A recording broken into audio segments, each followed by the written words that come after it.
Yo, what's up guys and welcome to my channel. I'm Jay and please don't forget to subscribe to my channel. Thanks.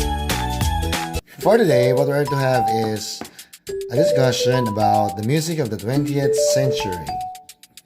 Music of the 20th century.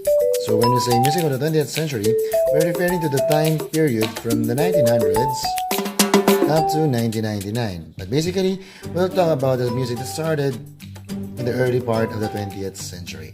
Alright? So, what happened to the music of the 20th century?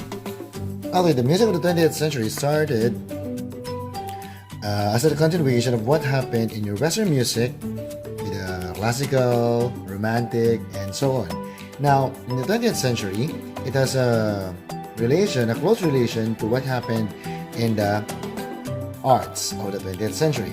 Of course, we can divide the topics of the music of the 20th century into four.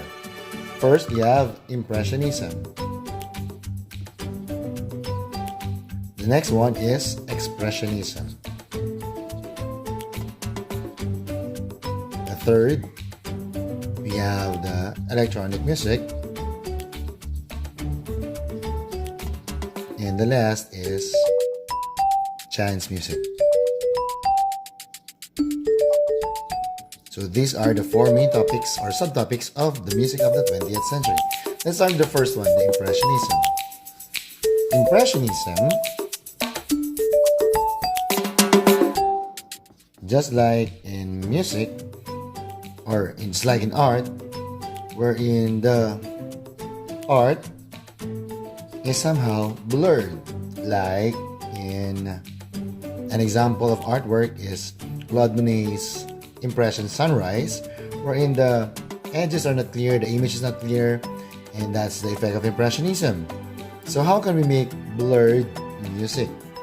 So when we say blurred in music, that means that the tone is not that clear, meaning it uses the style of atonal music. So the tone is not that clear, it's not easy to get the tune of the song. So that is atonal music. That is Impressionism. And talking about Impressionism, we have the main composer. We have Claude Debussy. Claude Debussy is the famous composer in the period of Impressionism. And after him, we also have Maurice Ravel, who composed Bolero. In their compositions, of course, basically it's some kind of an atonal, which shows blurred kind of music, which is a characteristic of Impressionism in music. Let's now move on to Expressionism. Expressionism in music, unlike in art or similarly to art, in art, Expressionism means the use of strong colors to express emotion. In music, when you create music out of simple things and create emotions out of it. So that's how you do Expressionism. Emotion out of the simple things. It's like what you do now at present when you make hugot.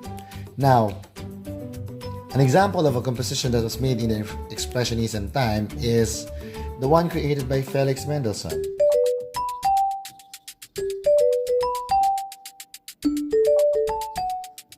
Felix Mendelssohn created a composition called Fingal's Cave.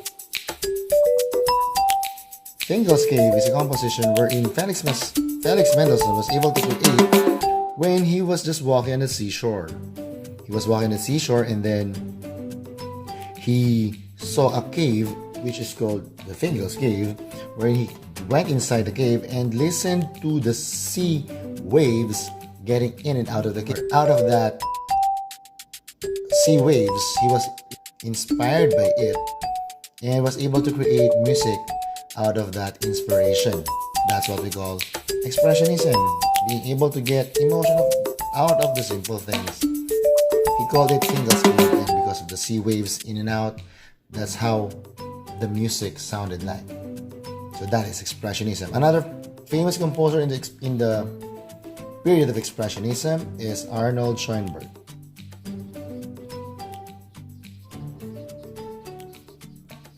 Arnold Schoenberg. Okay, so that's Expressionism. Now let's have chance music. Chance music, from the word itself, a kind of music that is created by chance. A famous composer in the style of chance music is John Cage.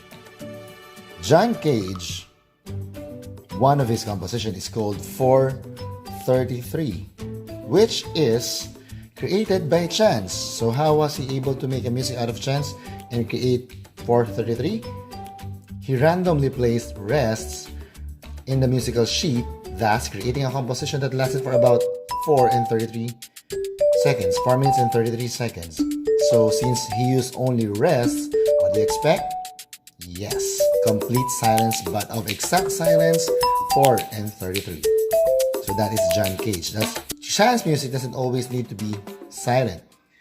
He was just able to make music by randomly placing rest in the musical sheet. But you can also do other compositions by chance, like when you use dice, for example, rolling the dice and then assigning notes to the sides of the cube, you can make music out of it. That's because of chance. So that is chance music. And our last topic is called electronic music. Electronic music. Electronic music started when instruments that can create electronic signals or sounds started to come out. What happened?